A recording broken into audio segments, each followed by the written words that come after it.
মুখে রুচি নাই একদমই, তো একদম মুখটা তিতা। তো ভাবলাম যে একটু শাক টাক দিয়ে যদি খাই তো ভালো লাগবে। তো আমি এই ডাঁটা শাকটা ওই বোম্বাই মরিচ দিয়ে রান্না মানে ভাজি ভাজি করছি। তো বোম্বাই মরিচ আমার প্রিয়, ভালো লাগে খাইতে। তো আমি শাকে মাঝে মধ্যে দিই, বাসায় থাকলে শাকে মাঝে মধ্যে দিয়ে খাই।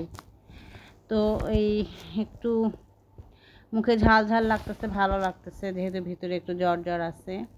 তো একটু অল্প করে ভাত নিছি, খেতে চেষ্টা করতেছি। আর চিকেন রান্না করছি, তো চিকেনটাও একটু নিলাম। তো ভিডিও সুবিধার্থে মনে হয় নিলাম, না হলে আমি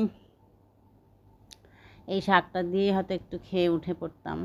খুব ভর্তা খাইতে ইচ্ছা করতেছে, যদি ভর্তা খাইতাম তো ভালো হতো। তো এই আর কি বলা। আর একটা হচ্ছে যে যেহেতু ফেসবুকে এখন প্রতিদিনই বলতে গেলে লম্বা ভিডিও দিতে হবে, তা বড় ভিডিও দেওয়া সবসময় তো একটা হয়ে ওঠে না, সেটা দেওয়া আবার ভয়েস ওভার করা।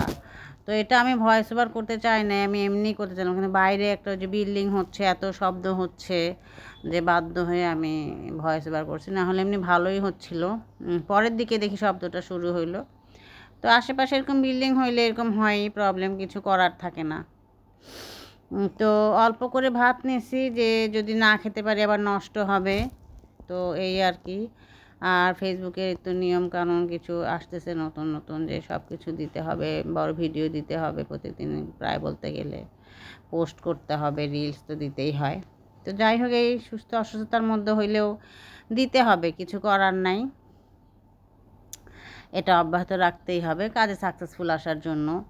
তো আলহামদুলিল্লাহ একটা ভালো খবরও পাইছি, ফেসবুকে আমাকে সবুজ ডলারের ছবিটাও দিছে, যে আমার পেজ অ্যাক্টিভ এবং আর্নিং করতে পারবে আমার পেজটা দ্বারা।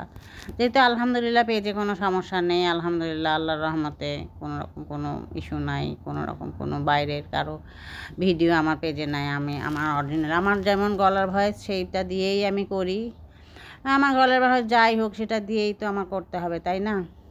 তো যাই হোক, সব দিক এরকম করলে আপনারাও সবাই আমরা সেফ থাকতে পারবো, যে নিজস্ব গলার ভয়েস দিয়ে ভিডিও বানানো, নিজস্ব ভিডিও সেটা যেমনই হোক, চেষ্টা তো করবো সবাই যে ভালো একটা ভিডিও করার। কিন্তু নিজস্ব কন্টেন্ট যে কত বড় একটা সাপোর্ট দেয়, মানে সফলতা আনার জন্য ফেসবুকের, এটা বলার মতো না।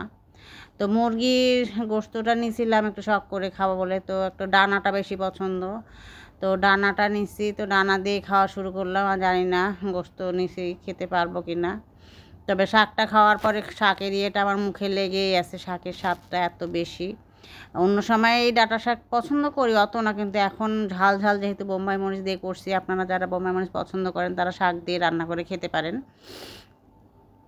তাহলে মুখে অত ওইভাবে লাগবে না সরাসরি।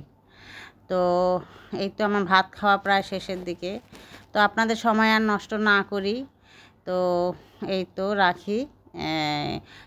শাকের যে ইয়েটা বললাম আপনাদেরকে, আপনারা ট্রাই করতে পারেন বোম্বাই মরিচ দিয়ে শাক রান্না করে, বা ডাল দিয়ে, আমরা অনেক সময় পাট শাক দিয়ে করলেও কিন্তু বোম্বাই মরিচ দিয়ে করি। তো আমি সরাসরি ভয়েস ওভার করতে চাই নাই, সরাসরি করতে চাইছিলাম, কিন্তু বললাম না যে শব্দটার জন্য আর কি আমাকে করতে হয়েছে। তো যাই হোক, সরাসরি করলে আরও কথা সুন্দরভাবে বলা, আমি অনেক সুন্দরভাবে অনেক কথা বলছি, যেটা আমি এই ভয়েস ওভারে হয়তো ওইভাবে আমি বলতে পারতেছি না গুছায়। তো এই শাকের কথাটাই বেশি বললাম, যেহেতু মুখের মানে রুচি বলতে কিছু নাই, তেতো হয়ে আছে মুখটা, ভিতরে ভেতরে জ্বর গেলে ওইটা আরও বেশি খারাপ, জ্বর ভাসে না। আর ভিতরে ঠান্ডা আছে, একটু আইসক্রিমও খাইছিলাম সেই দিন, তো ওই ঠান্ডাটা হয়তো বসে গেছে। তো এই তো আমার খাওয়া প্রায় শেষ। আসসালামু আলাইকুম।